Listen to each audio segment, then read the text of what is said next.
Hello, and welcome to another exciting and fun episode of the Counsel podcast with your host, Cory Sterling. I'm just lit up that you are here. I'm stoked that it's you and me and that we're going on this adventure and that we get to talk about super fun information that's going to help you protect and grow your wellness business with both confidence and clarity. And you and I, we're both heart-leading entrepreneurs. We both want to build our business with confidence. And we want to thrive with our business. We want to have an awesome community. We want it to be heart-leading. We want it to be fun. And all of the information that I share in this podcast is in an attempt to just let you know about the things that you didn't know about. And when it comes to people copying you and stealing your brand and the registration of trademarks, there is a lot of fun things to talk about. And really, it's my intention in recording this podcast today to just share with you two different stories that explain the importance of having your brand and your intellectual property created. One of them's a good story, one of them's not so good of a story, but the good news is that you and I can both learn a lot from these different stories and learn about the different things that we need in order to protect and grow our business with both confidence and clarity. So today I want to talk about what happens if someone is copying me. And specifically, I'm going to talk about what happens if someone is copying my brand. So either I've got a really cool business name and they decided to copy it, or I've got a really beautiful logo and an amazing Instagram page and someone has decided to copy it. And what are the different tips and tricks and tools that I can use to protect myself. And the focus today in a really, really fun way is I just want to explain a little bit about what trademarks are and how they work and why they're so important to have. And I want to stress again that if I did not go to law school and I did not become a lawyer, I would not know any of this information. I just wouldn't. Even in law school, I think from all of the years of education, we spent very, very little time on trademarks themselves. And it's just been such an adventure and so interesting working with more than 1,500 health and wellness entrepreneurs to really understand the value and the need for having a trademark. So essentially, what a trademark does is it allows you to protect either a logo or a word or a series of words put together and say to the world, hey, anytime you see this logo or this word or these words together, you're going to know that it's coming from my business and that I'm the owner of them. And it's such an important concept because if we didn't have trademarks, people would just be able to think about how many companies could just make a t-shirt with a check mark and call it Nike. So obviously they're not allowed to. And the whole idea behind having trademarks is to reward entrepreneurs for creative endeavors and unique inventions for their logos and designs and funny, cute phrases that people recognize as their business, but also give them enforceable rights around it. Now, one thing that is so critical about trademarks is that they are not intuitive. Surprise, surprise. Trademarks have their own different type of legislation, so they have their own rules around how trademarks work, and none of it is really logical. Everything is based on the different rules around a trademark. But the basics of a trademark is as follows.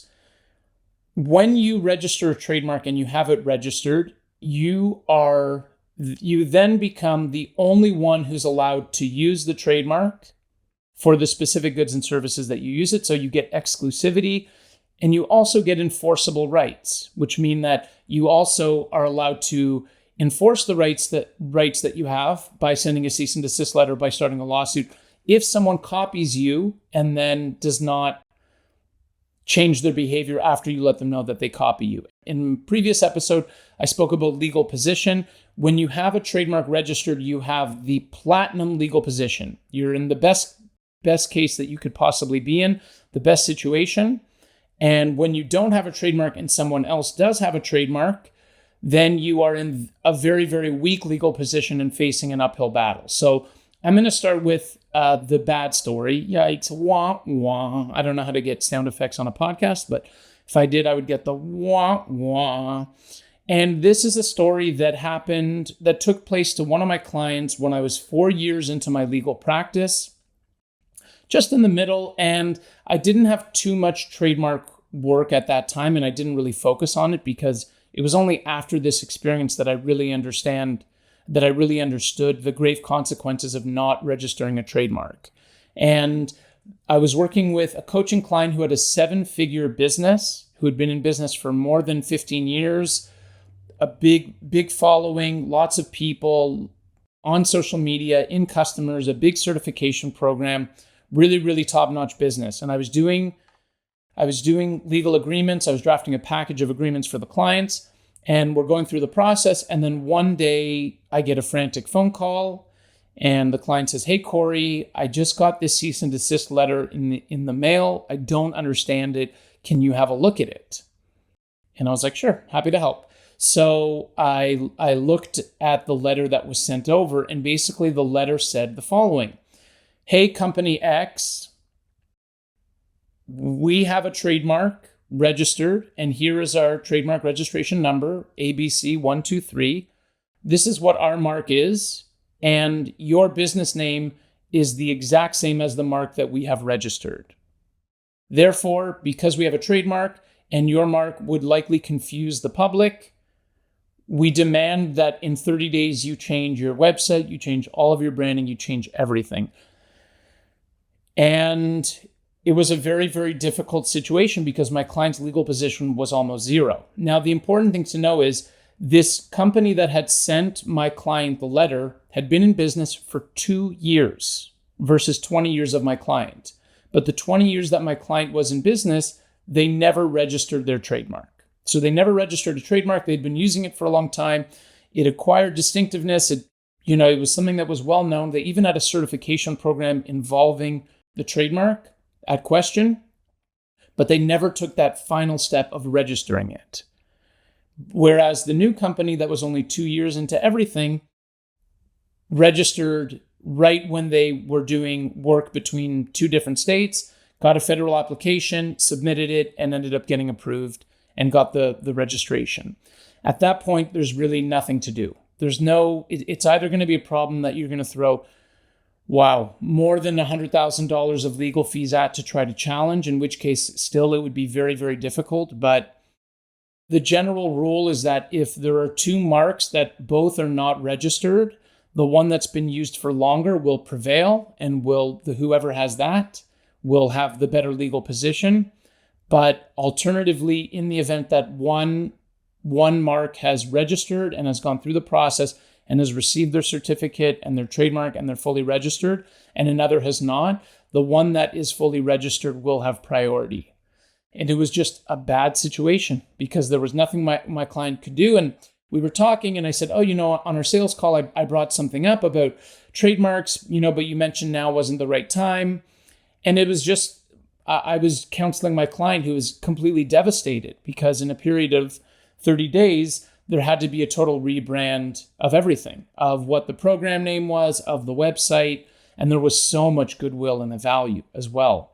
So that's, in a really basic, simple sense, that's what happens if you do not register your trademark and someone with a similar name as you does register the trademark and they get it first, they have legal position, they're in power.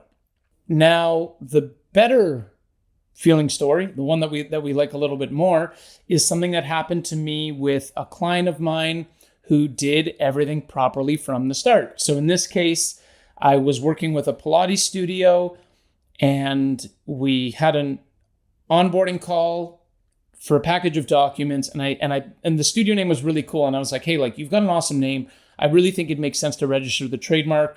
The client was a little apprehensive because trademarks can be, they're pricier than getting a document. But I was like, "Look, you've got a proven concept. You've got a great community. Do it. Just trust me, do the trademark." And so we did. We registered the client's trademark. Lo and behold, after they received their mark and we were able to successfully register it, I got an email from my client, the studio owner, who said, "Hey, there's another studio in another state that has the exact same name as us, And we're getting a lot of people sign up to our studio and buy a day pass who actually mean to go to the other studio. I'm like, that's how it started. It wasn't at first like, hey, they're copying us, they're stealing us, they're running ads against us. It was just like, it started with an impracticality. And I got on a call with the client. I was like, okay, cool. Well, look, like I can send them a note, but also part of having a trademark means that you have to enforce the rights that you have. And so we talked about it and we decided to send a cease and desist letter and just say, hey, it's really cool that you're in the Pilates space. And law can be hard leading. It was a very hard leading situation of what we were able to do. But essentially, we just sent a letter to the other studio. We said, hey, you probably don't know this, but we exist and we have a trademark for the studio name. And we'd really appreciate it. If we'll give you up to 60 days to change the studio name and do a rebrand because, we have to enforce these legal rights and it's only fair because we invested in. And the other studio was like, hey, like totally get it. We didn't know that you were registered. And then they complied. They actually ended up doing it much quicker than we had requested of them. But again, this is an example of the benefit of why it makes sense to trademark. So, and the reason is because you have the superior legal position, you have priority, you have the trademark, you're in 100% control of the situation. That's what I want for all of my clients. So circling back to this question, what happens if someone's copying me? Or what if someone's copying my logo or copying my brand or copying my slogan or whatever it is that you're doing? The answer is going to be, how well have you protected your intellectual property? Do you have a trademark registered?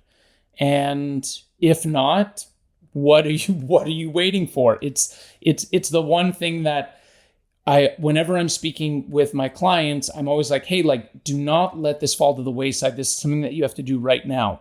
The last thing that I'm going to share in wrapping up about trademarks and just answering this question is just share that, like, I also went through a situation with a client who was selling a business who did not have a registered trademark. And there actually was another mark out there the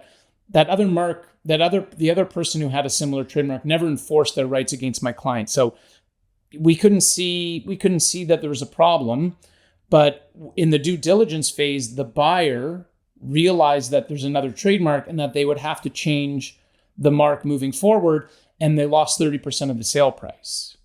And so it's just something, trademarking makes sense on all fronts. And just to answer the question as I sort of wrap everything up again, what do I do if someone's stealing my stuff? Okay, question one is, do you have a registered trademark or not?